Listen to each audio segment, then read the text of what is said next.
The Chief Minister of Tamil Nadu, Jayalalitha, well, she's thrown peanuts at the face of communists, it seems, during the seat-sharing talks which have taken place. And now it seems it was a pre-poll alliance that was never meant to be. Well, the left has been mighty upset, remember, with Jayalalitha after she announced candidates for all the 39 seats in the state without consulting either Prakash Karat of the CPM or A.B. Vardhan of the CPI. Well, this has left the communists feeling that Jaya had cocked a snook at them despite an understanding to share seats in the state. And now it seems that Jayalalitha is bargaining hard. Remember, she's not willing to give more than 2 seats to either of the communist parties.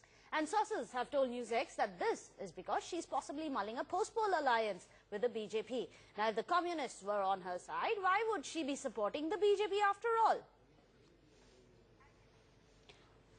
Okay, so that, of course, is the big news coming out of Tamil Nadu. Remember, after all the permutations and the combinations which the BJP is trying to reach, Jayalalitha too is cracking a very interesting deal, it seems, with the left party. Remember, she announced that alliance with them.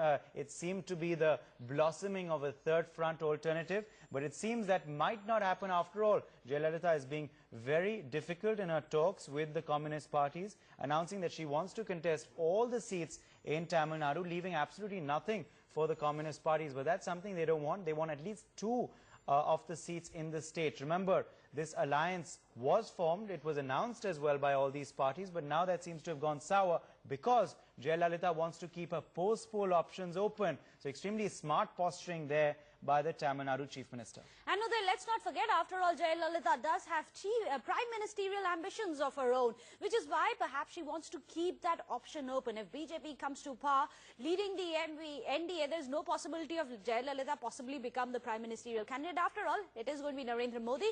But if by chance BJP fails to cobble up the numbers, the possibilities are the third front led by Jayalalitha might be the big gainers.